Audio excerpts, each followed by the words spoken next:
From Keene, the Shire, the Liberty Media capital of the world, this is Daryl W. Perry, host of FPP Radio News for Wednesday, April 12th, 2017. Silver is trading at $18.39 per ounce. Gold is valued at $1,278 per ounce. Bitcoin is trading at 1.2 cents, and the average price of Bitcoin is $1,223.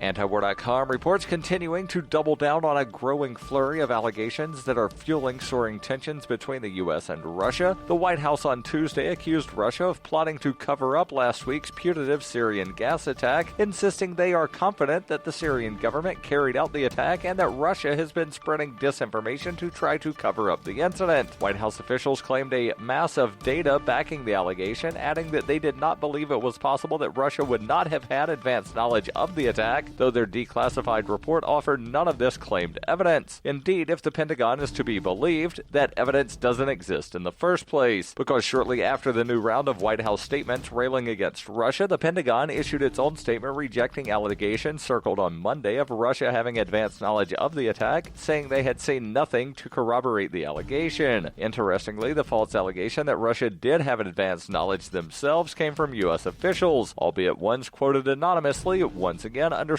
just how desperate the Trump administration is to throw more accusations against Russia in the hopes that something sticks. That the allegations are making already dangerously dire U.S.-Russia relations even worse appears to be much beside the point.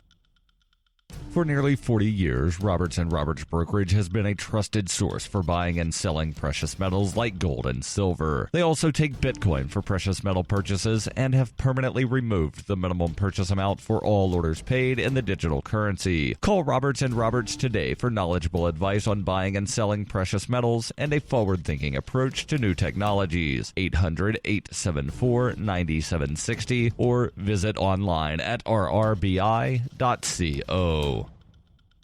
UPI reports half of American adults support the U.S. airstrikes on Syria, which according to a Gallup poll is historically lower than other military actions. 50% of Americans approve of the missile strikes launched Thursday, compared with 41% who disapprove and 10% with no opinion in the Gallup survey. The poll was conducted Friday and Saturday with a random sample of 1,015 adults over the age of 18 living in all 50 U.S. states and the District of Columbia. On Thursday, the U.S. fired 59 Tomahawk cruise missiles at an airbase in Syria, from which the country is accused of having launched a chemical attack 2 days prior that killed and injured hundreds of men, women, and children. Gallup has measured Americans' reactions to 11 other military interventions since 1983, when the United States invaded Grenada, which had 53% approval. A majority of Americans approved of all military actions except the bombing of Libya in 2011. In that attack, support was at 47% compared to 37% disapproval.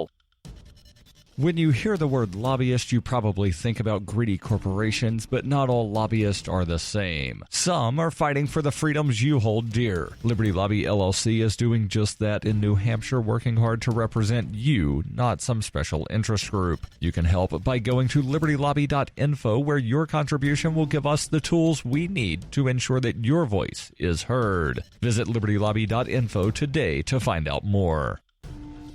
Reuters reports 2 immigration judges recently sent to the Mexican border to process asylum requests from migrant women and children are being recalled as they have so few cases to hear, according to 2 people familiar with the matter. The dearth of cases at 2 Texas facilities where the judges are based can be traced to a sharp drop in illegal border crossings by women and children since U.S. President Donald Trump took office in January. 8 immigration judges were reassigned from their regular court to detention centers at the border beginning on March 20th. As part of a Trump executive order to curb undocumented immigration. 6 of the judges have had full dockets, handling dozens of cases per week, but the 2 at detention centers housing women and children in Dilley and Karnes County, Texas, had so few cases their presence was deemed a waste of resources by the Department of Justice, according to one of the sources. The Department of Homeland Security responded last week that the number of parents and children apprehended at the U.S.-Mexico border in March dropped 93% from December to just over 1,000. The judges were deployed to the border in an effort to quickly hear the claims of migrants seeking asylum so that those deemed ineligible could be deported.